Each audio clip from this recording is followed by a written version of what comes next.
ഞാനിപ്പോ നിക്കണ എന്റെ വയലറ്റ് നെയ്മുളകിന്റെ അടുത്താണ്. അപ്പൊ നെയ്മുളകിന്റെ ഒരു പ്രത്യേകത എന്ന് പറഞ്ഞു കഴിഞ്ഞാൽ കണ്ടായി ഇതിന്റെ ഇലയും ഇതിന്റെ തണ്ടുകളൊക്കെ കണ്ടില്ലേ, തണ്ടുകളും പിന്നെ ഉണ്ടായി വന്ന പച്ച നിറത്തിലുള്ള മുളകിനൊക്കെ ഒരു വയലറ്റ് ഷെയ്ഡായിരിക്കുള്ളൂ. കണ്ട ഇതേപോലെയാണ് ഇരിക്കണ. നല്ല ചുളുക്കൊക്കെ ഉള്ള മുളകുകളാണ് കണ്ട, നല്ല വലിപ്പമുള്ള മുളകുകളാണ് കേട്ടോ.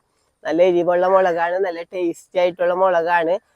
അപ്പൊ ഞാൻ നട്ടേക്കണേന്ന് വെച്ച് കഴിഞ്ഞാല് ചെടിച്ചട്ടിയിലാണ്, ഗ്രോ ബാഗിലും നട്ടിട്ടുണ്ട് കേട്ടോ. നമ്മ അടിവളം ഇട്ട് കൊടുത്തേക്കണേന്ന് വെച്ച് കഴിഞ്ഞാല് നമ്മുടെ പറമ്പിലെ കരിയില പൊടിഞ്ഞ വളങ്ങളും പിന്നെ അടിയിലൊക്കെ നിറച്ച് കരിയിലകളൊക്കെ ഇട്ടിട്ടുണ്ട്.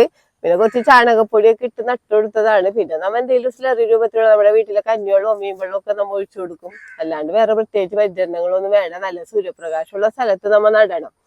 എങ്കിൽ മാത്രമേ കീടങ്ങളുടെയും രോഗങ്ങളൊക്കെ കുറവായിരിക്കുള്ളൂ. പിന്നെ വെള്ളക്കെട്ടുള്ള സ്ഥലത്ത് നടാനേ പറ്റിയൊരു മുളകിന്റെ ഇനമല്ല കേട്ടോ. വെള്ളക്കെട്ട് ഉണ്ടായി കഴിഞ്ഞാൽ പെട്ടെന്ന് തന്നെ നമ്മുടെ ചെടി അഴുകി പോകും. അപ്പൊ എപ്പോഴും വല്ല ഗ്രോ ബാഗിലോ ചട്ടിയിലോ വെള്ളം കെട്ടില്ലാത്ത സ്ഥലത്ത് വേണം നമ്മ ഈ മുളക് നടാനായിട്ട്. പിന്നെ ഈ മുളകിന്റെ ഒരു പ്രത്യേകത എന്ന് വെച്ചാൽ നമ്മ ചെറുതായി ഉണ്ടായി വന്ന ഈ മുളകില്ലേ, ഈ മുളക് നമുക്ക് അരിഞ്ഞിട്ട് മെഴുക്കുവരട്ടിയൊക്കെ ഉണ്ടാക്കാനൊക്കെ ഭയങ്കര ടേസ്റ്റ് ആണ്. നിങ്ങൾ ഒന്ന് ഉണ്ടാക്കി നോക്കിയോ. സവാളയൊക്കെ ഇട്ടതിന് നമുക്ക് ഒരുപാട് ചോറ് കഴിക്കുക ഈ മുളക് ഉണ്ടെങ്കിൽ. അപ്പൊ അതിനും കൂടെ പറ്റിയൊരു മുളകാണ്. നമ്മ മൂത്ത് കഴിഞ്ഞാൽ കുരുവൊക്കെ വെക്കുമ്പോഴാണ് ഇതിന് എരിവ് ഭയങ്കര കൂടണത്.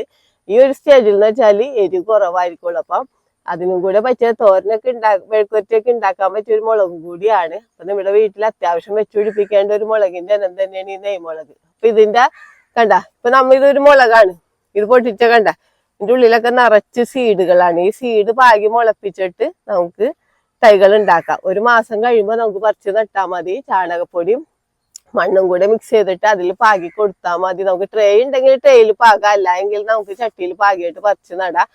പിന്നെ അടിവളമായിട്ട് നമ്മുടെ വീട്ടിലെ ഏത് കരിയില കമ്പോസ്റ്റോ വീട്ടിലുള്ള വളങ്ങളൊക്കെ ഇട്ട് കൊടുത്താൽ മതി കേട്ടോ. മണ്ണും ചാണകപ്പൊടിയും ഒക്കെ ഇട്ട് നട്ടാൽ തന്നെ ഇഷ്ടം പോലെ മുളക് കഴിക്കും. നമുക്ക് എപ്പോഴും മുളക് പറിക്കാൻ പറ്റിയ ഒരു മുളകാണ്. ഒരു മുളക് മതിയായിട്ട് നമുക്ക് കറിയിലൊക്കെ ഉപയോഗിക്കാനായിട്ട്.